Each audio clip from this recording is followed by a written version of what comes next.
right. All right. Well, we're back again. We're together about The Chosen, season 3, episode 6. It's a long episode, so there's a lot going on here in season 3. Seems like the ministry depiction of the ministry is moving a lot faster now. Things are happening real quick. I think they spent a lot of time developing characters and relationships, and now we're getting multiple miracles in each setting so far. And there's also a deepening. And I noticed last week of the lessons that are available to us coming out of these videos. Some of them biblical, and some of them extra biblical, in that there's a like an ongoing lesson about the reality of the people. And we talked about it last week, where they're the problem between Eden and Simon is just a regular problem. I mean, that's an argument and a difficulty communicating, and it's just there's regular people doing regular things, and we don't, when we have them detached from our regular life, and we just hear about them on Sunday, or even read about them during the week if you're doing Bible studies, they seem like they're off in a different world, and they're like different kind of people. And I'm really appreciative of The Chosen that's really trying to show that they're not actually, they're just like us, just at an earlier time. So we will jump right in, and if you're coming to this to join us in the program, hit pause and watch the episode, and then we'll be here waiting for you. There we go. Yeah, big, very packed, very, very long, but still very packed.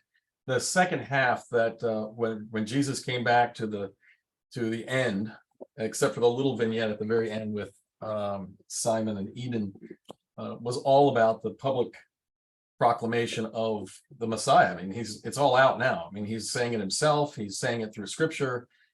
People are saying it about him. So this is all changed now. Before it was don't tell anybody and don't say anything, and of course that's in the Scripture, because it wasn't. Jesus would always say it's not time yet for people to know, and there had to be a tipping point. And so this is the tipping point, and it actually happened last time, right? And a little bit of time before that, but it's really come to perch in this one. And let's do it just real quickly. I know we're because it's long, it's longer, but let's just touch on. Anybody want to touch on anything before we just jump to the big block at the end? Any of the character development or what's going on earlier on? I mean, there's so much going on. Do you think Pontius Pilate was really that young? Yeah, Pilate's a bit of an enigma. There is various different historical accounts of Pilate. The only agreement between all of them was that, as he was depicted, putting up the 4 guys on the cross right outside his bedroom window. Yeah. That was weird. That was weird. That all the historians say that he was amazingly brutal and callous, seemingly without a conscience about what he was doing. And in fact, he, in the latter half of his time as governor, believed that there was a pending Samaritan uprising, and so he had his troops surround the city and drive although most of the men up, and a lot of women up Mount Gerizim, which is right above the town, and they killed all of them, slaughtered them all. So this was not allowed. I mean, what was he saying about Rome? He said what he was saying was, I just want peace. To be peaceful. That's what Rome wants. Remember how he said it was a weird little conversation, wasn't it? Because at one point he was so sensitive and gentle, and he was saying to Atticus, I just want the people to have what they want. I just want them to be, implied happy, and then we'll be at peace. So he sounded like a really great guy. Carrying 3 people on the cross. Yeah. Well, his way of getting that is to remove all obstacles, and there's really no need to beat around the bush. If you have somebody doing something wrong, you don't have to talk them out of doing it again. You just kill them. You're done. So Rome does not like that. Rome likes peace. And so the prelate of Syria, who was above him, reported him back to the emperor, and he was sent back to Rome and disappeared. So this is why he's an enigma. There are all the historians of the day, Origen, Tertullian, what's his name, Josephus, the Jewish historian, all have different accounts of him. They say that one said that the emperor killed him, and the other one said that the emperor told him to kill himself, and he killed himself. And then the third one said, no, he actually just went away. He basically was retired out of service, and he went toward Gaul and settled and lived out his life in Gaul. So we don't know what happened to him. They found records about him, but most of the records about him records should be have all been destroyed, because he went back to Rome in a disgrace. So they stripped his name from everything. And it's funny because they have found his name and carved in stones, like cornerstones with his name on it, that were taken obviously out of the building, and for all this time, for 2,000 years, have been steps with his name down. So when they were doing repairs in the last 10 years of these ancient buildings, they picked these stones up and turned them over, and then you've got Pilate written on it with his date. So he was in disgrace, and they took his name down, just like Moses, right? Stripped his name off of all the buildings, all the building, and everything else from Egypt, because he left in disgrace.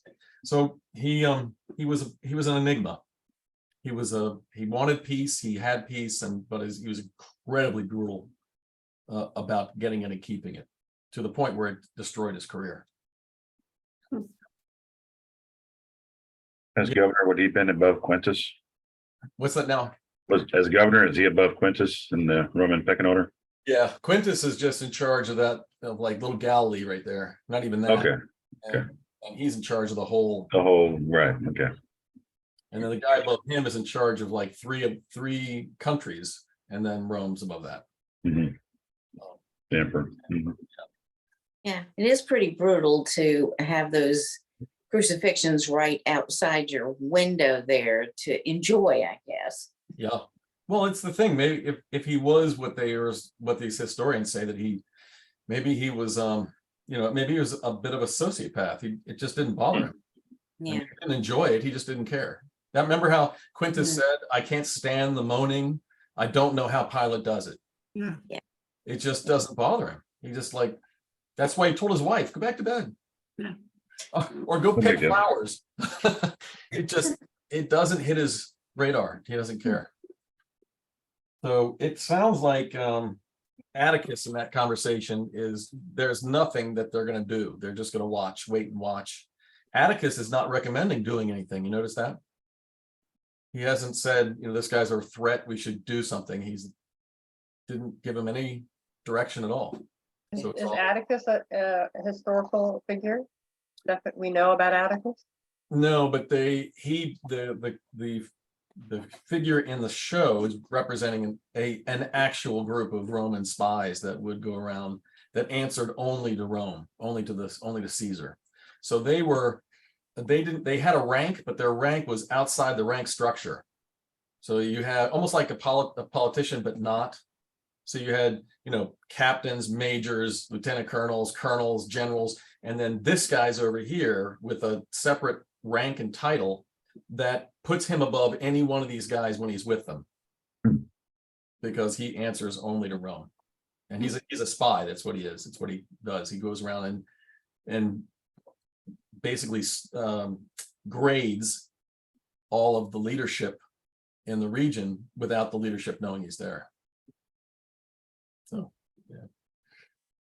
Let's see, Gaius, he's really coming along, isn't he?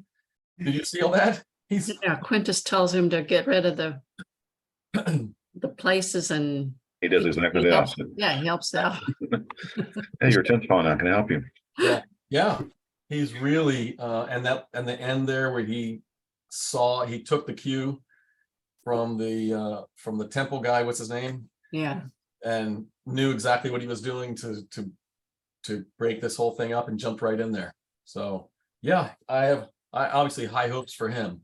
There is a centurion coming up in scripture, and I'm wondering if he's going to be the same guy. the centurion, but I won't leave, I'll leave that alone for right now. So let's see, who else? Okay, I thought it was really profound and important for us to really take to heart what, and I've lost her name too, the Ethiopian woman. Tamara, what she said to Mary when that was, you've been forgiven, but you choose to hold on to your pain. And that's 100% correct. That's in fact the biggest problem for most of us, that we have been forgiven for our past and the trouble that we've had and the problems that we've caused and the things that we've done and the thoughts that we've got, but we can't forgive ourselves. And so we keep going back to God and asking for forgiveness for the same things over and over and over again. So there has to be a method of getting past that. We've proven, all of us have proven over the years that we can't do it. We can't get past it. We keep going back to it. So that means if we're going to get past whatever this problem is and stop asking for forgiveness, we can't do it on our own. We can't. We've shown that. So that means the only method we have left is to go deeper into Christ, deeper into the relationship, deeper into the dependence, deeper into the knowledge, deeper into the closeness, deeper into the companionship. Because when we get deep enough, everything will get washed away. We're just not to the point yet in that relationship where it just happens. It happened for her, for Tamara, real quick, because I think that she was hungry in a different way than Mary. People come to Christ in different ways, but it's that purging is available for everybody. The thing is to just keep getting deeper into that relationship with Christ is what's going to make the difference.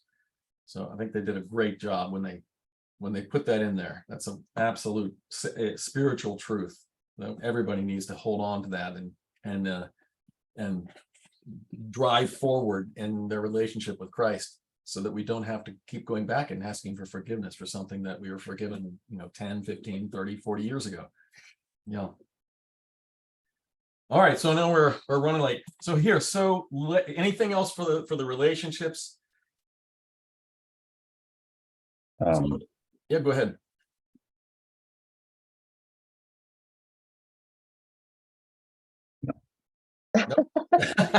Thought I had something, but I don't. If you remember, whenever I'm talking, if you have something that pops in your head, please say something, wave your hand or something. I will shut right up. That end part, I'm going to take as a block with all of the healings that are going on, and Jesus in the proclamation, and that public square thing that's happening, and what happened with at the very end with Barnaby and Chula. And how that relates to little James, right? So when Jesus went out, when he began that, okay, wait. So who we saw? Let's take a little inventory. Who we saw? The rabbi that was causing all the problems at the end, the guy who was really saying blasphemer and all this. Black. Okay. Yeah, he's a Sadducee. He is a Sadducee. So Sadducees, there are two. I remember when they came to the door to talk to Simon and say two of John's disciples are in town. And then he said, well, they could be a spy. How do we know who it is? It could be anyone from any of the four philosophies. So what are the four philosophies? The four philosophies are the Essenes, the Sadducees, the Pharisees, and the Zealots. Four. So that guy was a Sadducee, and Sadducees are the upper class. There would be like the richer people of the society, the community, more educated, more entitled. You can tell his attitude was very entitled. He said Jesus didn't respect that I was a holy man. He was very offended that he was told to leave the house when Jesus healed the little girl. And then he wasn't included in the explanation, because he's very entitled. So Sadducees only believe and follow the first 5 books of the Bible, the Pentateuch. They do not believe in the oral tradition. They don't believe in the prophets. They don't believe in anything that came after Moses in the first 5 books of the Bible. And they judge everything by the first 5 books of the Bible. So if you are doing something like Jesus based on the prophets, then you're a blasphemer, because the prophets don't mean anything. The only thing that means anything is the first 5 books of the Bible. So they're going to poo-poo anybody, everybody. The Messiah to them has got to be a Sadducee. That's How it. did that work in temples though? Didn't they read from the prophets? And It was you have the Sadducees just not believing in those readings, or? it was a big problem all the time. This is the conflict that went on. And the same as with the Essenes and the Zealots. I mean, they 'Cause all didn't Yeah. Jesus read from Isaiah? Wasn't that who he was reading? yeah, And so the Sadducees don't even no, read that. no. That's so weird. Yeah. So the other guy, the guy from the local synagogue, that's with the other man whose wife or daughter was healed. He's a Pharisee. So Pharisees believe in the law and the prophets. They believe in the resurrection. Oh, the Sadducees don't believe in the resurrection of the dead. When you're dead, you're dead. Pharisees believe in the resurrection of the dead. So I think I said it last week. If Jesus is counted as in one of these philosophies, in one of these categories, he's a Pharisee, because he believes in the resurrection of the dead and he believes in the prophets. So he's closer to them to start with than, but well, I won't do that. That comes later on. So that's who they were. Then you've got the Zealots over there. So the Zealots, they believe that the only way that the Messiah was going to come, and the only way to prepare for the Messiah to come, was to kill anybody who was doing anything wrong against the law. And that's really the law of Moses, the 10 Commandments, the observing the faith. So they will kill the Romans because the Romans are there, but they'll just as quickly kill a Jew for doing something wrong. They don't have any problem. If the Jew is not following the law the way that they see it, then he's not a Jew. So they'll kill him, kind of like Pilate. So they were coming to kill Simon, right? The zealot. They're going to kill him because he just didn't fit in anymore. So it was a big, huge thing for them to leave and not kill him. That was much larger than that guy simply saying, he's dead. That's a challenge to their whole perspective. It was a big deal for him not to kill him. And then you have the Essenes. The Essenes are isolated. They are stay off by themselves. They go to the law and the prophets, but they don't like interacting and mixing. They're very, very afraid of the cross-pollinization of the outside world into the Jewish faith. They're very, very set on the observation of the law, but in a different way from the Sadducees. And none of these people get along with each other. Right? So all this is the boiling pot. This is one of the reasons, not just Rome, but this is one of the reasons why they had continual uprisings in Jerusalem or in the region to Pilate, because the pot's just this far from boiling all the time, because this is going on all the time.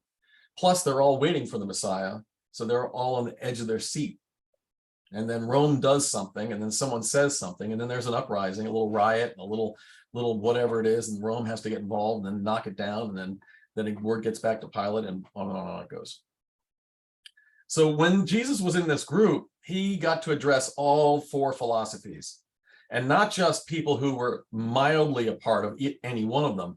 He got to address all of the philosophies by people who were at the pinnacle of those philosophies, to clarify who he is and what he's doing. He let everybody hear. So all those people go back to their group. There's no mistake about what he said and what he meant and what he was doing. It's not hearsay anymore for those people. It is a fact.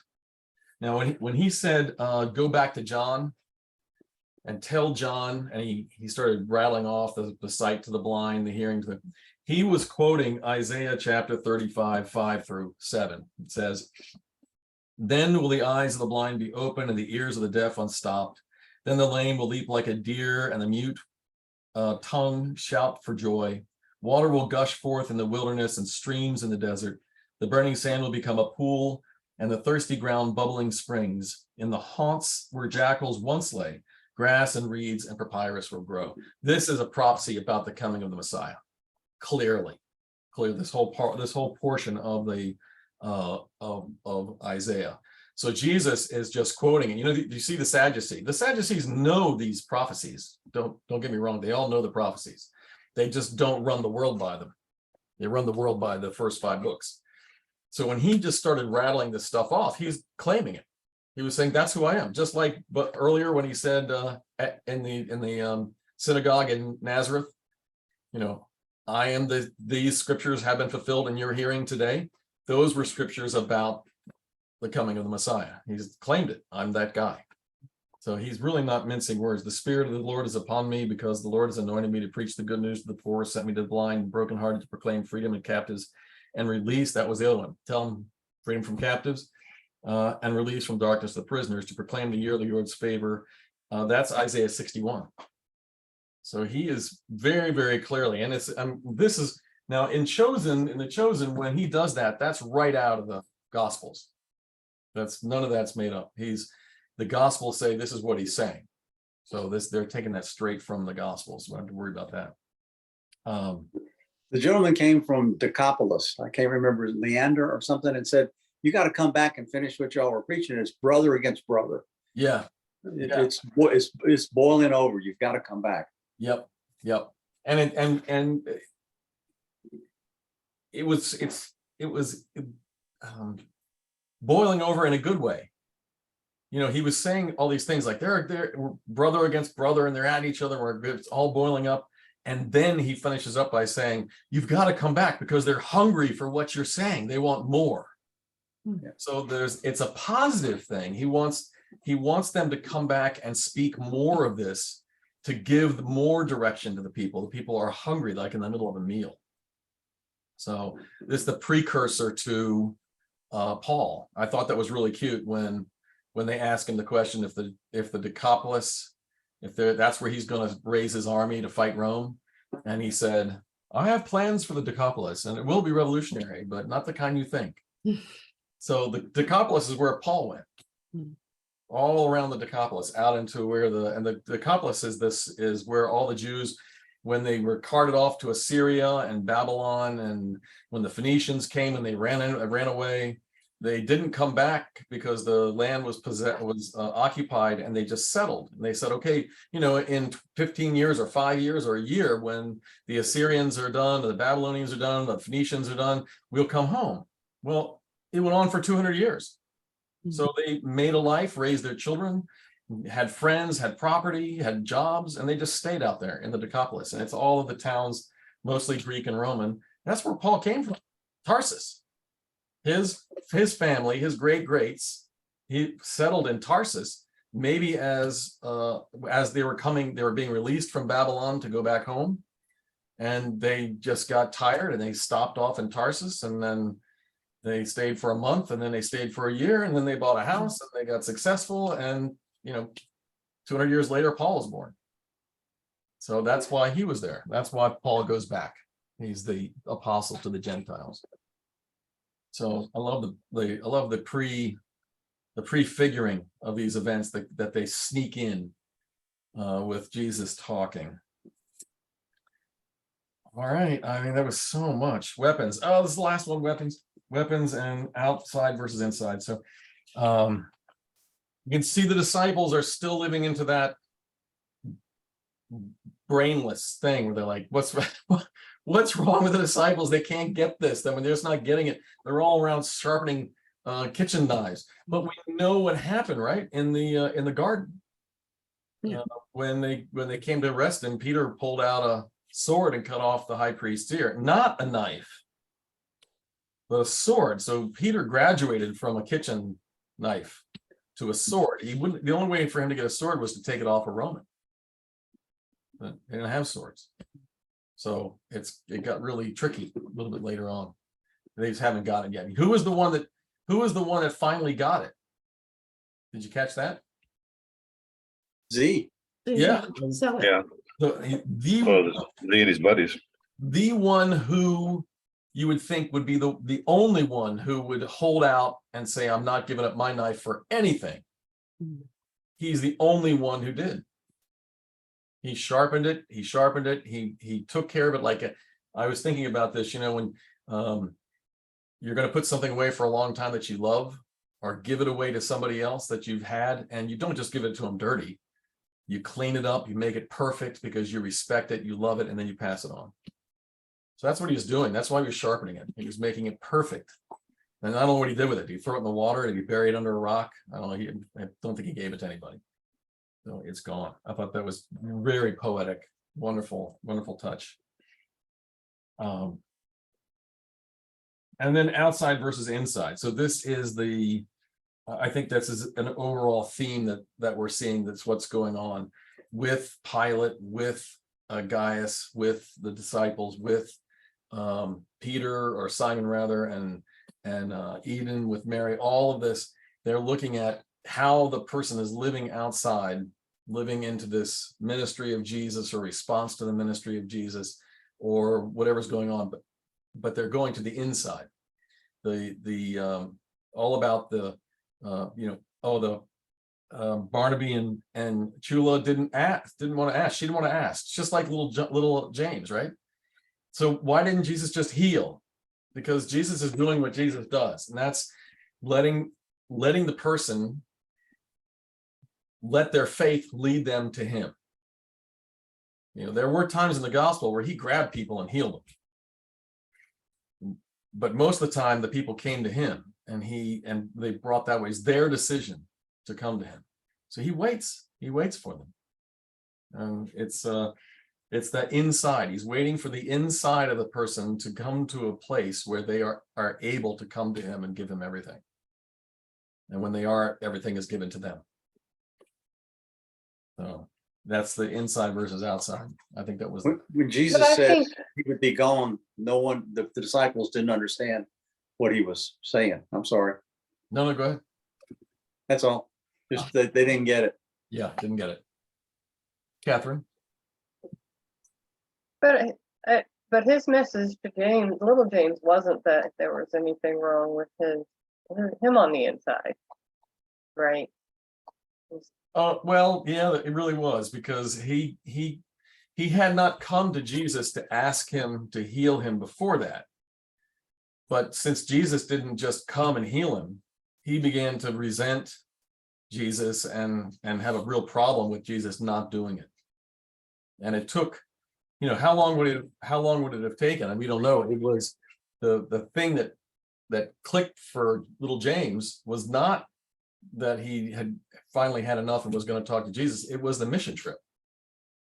It was the thought of walking, on that leg, on that stick, out on a mission trip to heal people.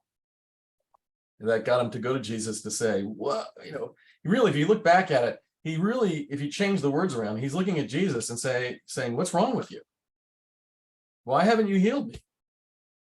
What's up? And then, of course, Jesus is coming back to him and saying, well, he did say, he said, I'm glad you're talking. I'm glad you're talking to me. You come to talk to me. So that's what he was waiting for. But isn't that the image of our faith? Isn't that the spiritual process that we're in? God's waiting for us, calling all the time. Jesus calling all the time, but also waiting for us to respond to the call and come to make ourselves available to God. Once he came, he didn't heal. And the message, that message was that it doesn't always happen that way. Yes. It doesn't always mean every time you believe, every time you have faith, every time you think I can heal, I don't always heal. Yeah. So that was a brilliant. They did that. It was just brilliant that the way they did that. Jesus went inside again. He said, "Okay, the healing that I'm going to give you is not going to be your leg. The healing that I'm going to give you is the gift that will make it possible for you to live with your leg, to live even beyond your leg. You're no longer going to be defined by your leg. defined by your limitation, defined by your special need. You're not going to have that as your definition for your life anymore. You're going to rise above that and become something else. And because you're rising above that, and because this is going to stay with you, you're going to become an inspiration and an image of hope to people. Because they're looking at you and saying, well, why aren't you angry like me? I mean, my arm doesn't work.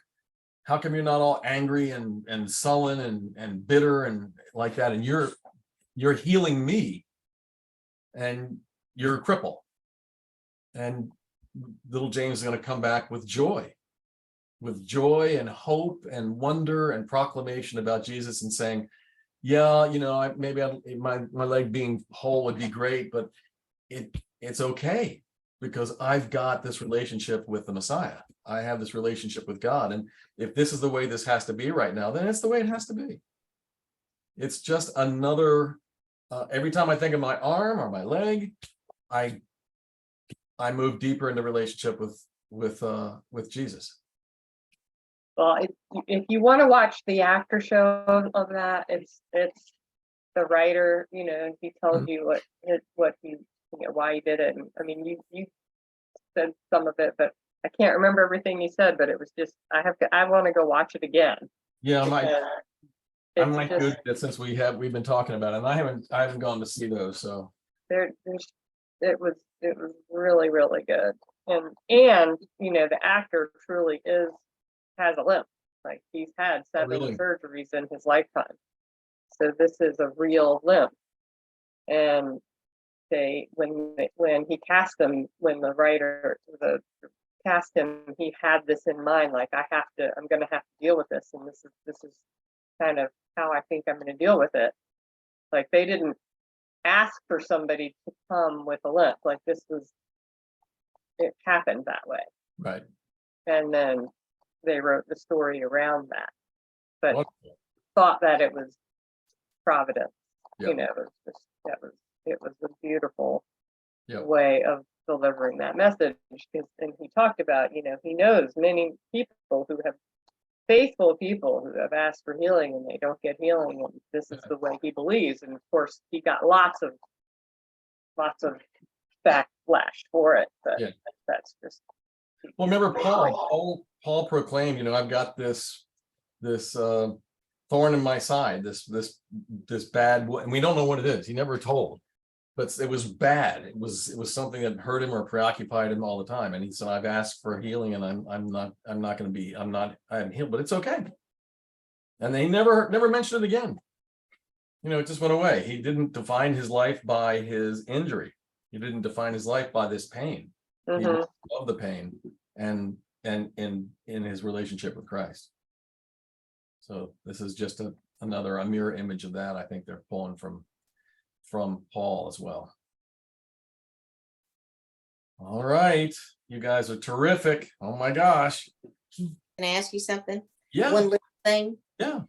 Do you think there's any significance to when she was talking to Tamara, is that her name, about money, and she said Jesus keeps the books? Judas.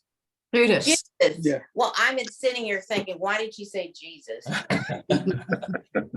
It was Judas. And you know, Okay. did you see what she found in the footlocker? Money. The money, what was in the box? The strings. It's the tassels from Tassels. prayer shawls. Yeah.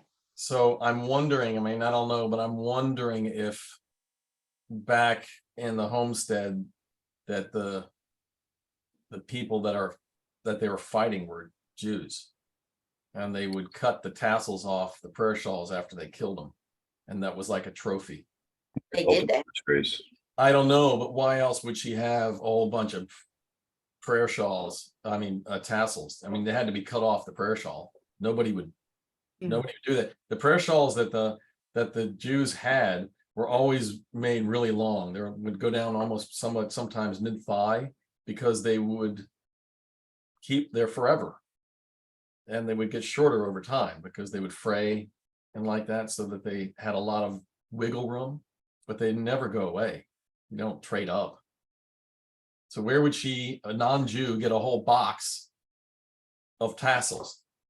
She didn't go to the thrift store and buy prayer shawls and cut the tassels off.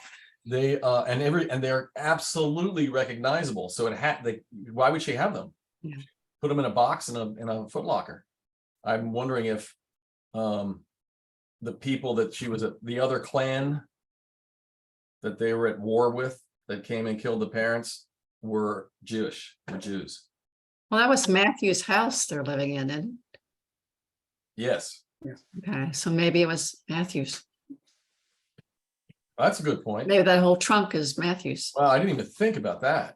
Wow. Oh my gosh. Cindy, dang.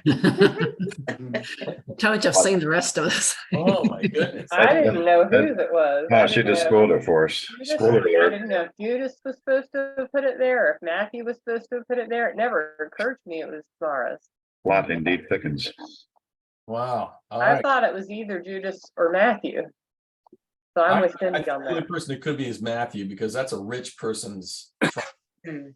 You know, nobody, you had to have lots of money to have a trunk like that. So it's either Matthew or her. Ooh. All right. Well, I can't wait to find out for that one. I'm sure that's going to come around in the next episode. That's Yeah. going to have to come out somewhere. Dang. All right. Well, that was a brilliant last minute throw in. Thank you, Cindy. Terrific. Well, we can't not talk Kind of a about spoiler alert, but that's okay. Eden and Oh, of course. Simon, I guess. I mean, there's really not a lot to say yet. Like, they're just beginning to heal their No, but it's proof that women still expect men to be mind readers even 2,000 years ago. That hasn't changed in over 2,000 years, so. Dense men can be. Nothing has changed in either gender for 2,000 years. She had a valid point in her injury where he came home and was not attentive. And he had a valid point that she didn't take the opportunity to talk to him or to get his attention, even though he was like that. So it was one of those, you know, perfectly typical, really sad and horrible, but a typical, I think, interaction, like Alan's saying, we do this today. Well, they did it back then. Same thing. Yeah, same thing. Yeah, he kind of tried to blame her there where he said, were you working too hard? Why did it happen? Yeah. Not the right thing to say. Very, No. it's all very tit for tat, isn't it? Well, that's the way this whole show has been, that they try to put a modern twist on ancient things, and but you can totally see that happening even way back then. Yeah. You Yeah. still have a husband, you still have a wife, and you still have situations like that. And I think they're doing a great job with that too, because they are doing what I've told you I found out when I went to Africa. In fact, I mentioned in the sermon last Sunday. Sin. It doesn't matter if you're in New York and you're sitting at a $5 million computer. You go all the way over to Uganda to find people that have never seen or understood what a computer is. They'll have light bulbs. They live in a field, and their sin is exactly like their sin. There's no difference. And we haven't changed. It's the same.